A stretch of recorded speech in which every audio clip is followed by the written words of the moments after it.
On est devant un Météor Plus d'Evrin. Il y a quelle capacité de cuve ici? Donc on a 3400 litres avec une rampe alu de 27 mètres en géométrie variable.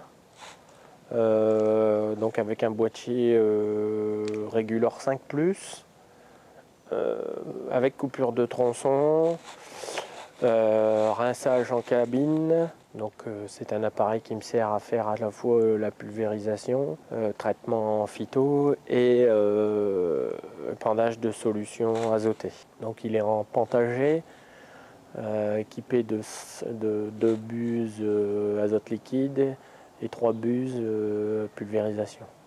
Alors c'est un bon appareil, toutefois donc j'ai été livré en septembre 2011 et sur à peu près un an j'ai eu régulièrement des problèmes. Le premier qui a été de la vanne régulatrice principale, qui est une vanne en fonte, qui n'avait pas été graissée, donc elle ne pouvait plus fonctionner, j'ai eu un problème de débit.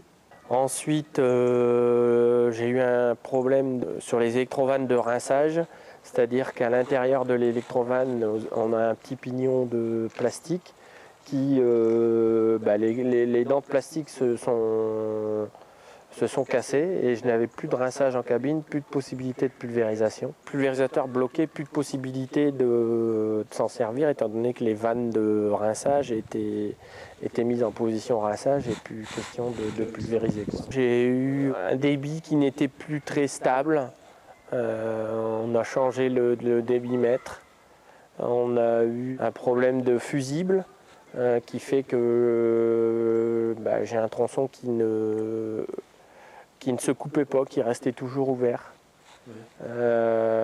Ensuite, on a eu un problème de boîtier Regulor 5 en novembre 2012, donc il y a un an, qui ne s'allumait plus. Boîtier grillé qui m'a été remplacé.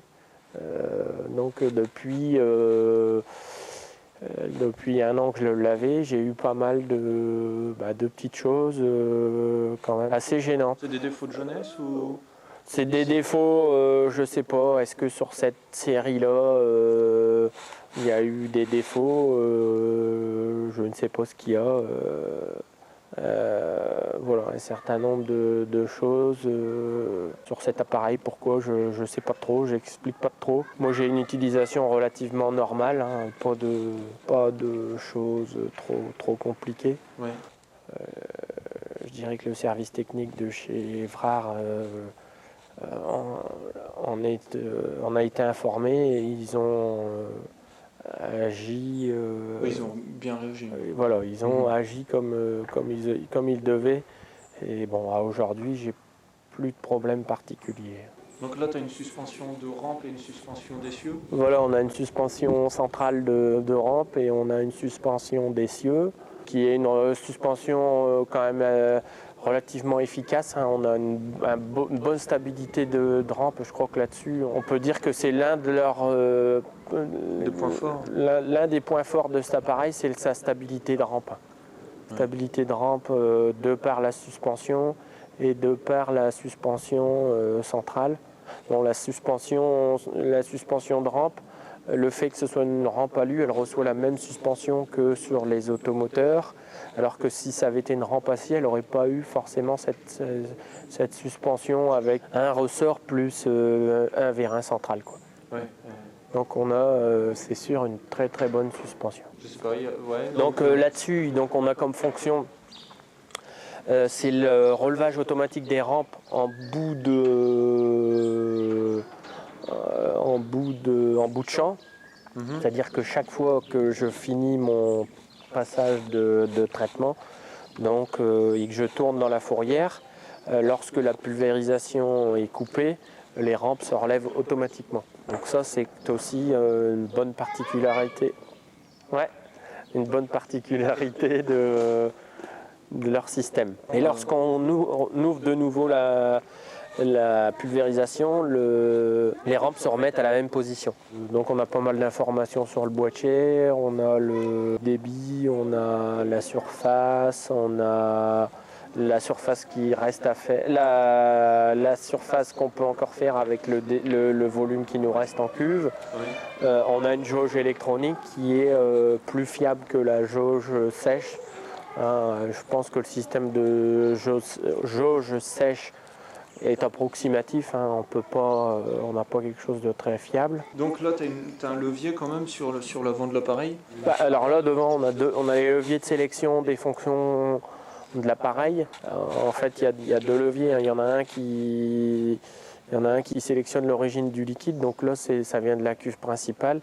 Et le deuxième levier rouge, donc lui, il donne la destination, c'est-à-dire soit les rampes, soit le refoulement par l'extérieur, soit le rinçage, soit voilà, un tas de choses, quoi. On a quand même deux leviers simples en manipulation peu complexe, quoi. Oui, on n'a que deux leviers et avec vraiment des symboles très très explicites et simples, quoi. Donc moi, sur cet appareil, j'ai pris la pompe Hardy.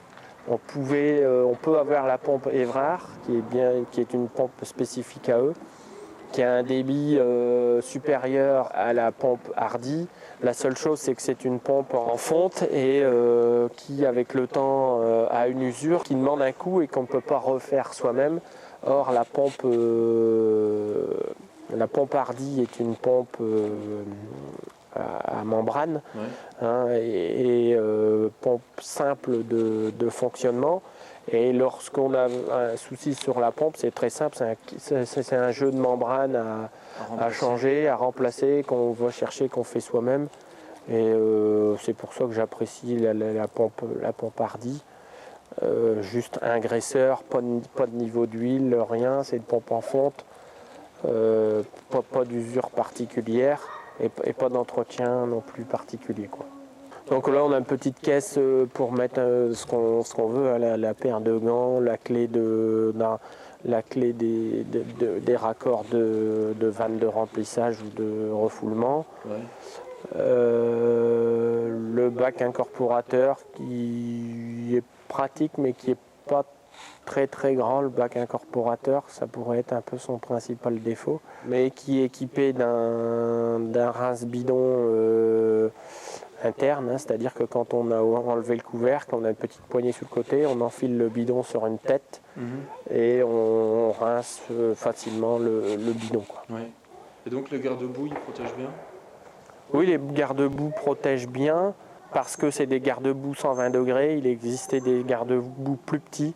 Mais j'ai voulu les 120 degrés parce que justement permettent une bonne protection complète de l'appareil. Bon, le seul petit problème quelquefois, c'est lors du repliage, quand on n'a pas bien replié complètement les rampes, bien renvoyées. Il y a le système de repliage qui vient bloquer une sécurité au niveau du trapèze. Et quand on n'est pas bien appuyé contre les ferrures, ça ne vient pas s'accrocher. À ce moment-là, ça vient poser sur les garde-boue.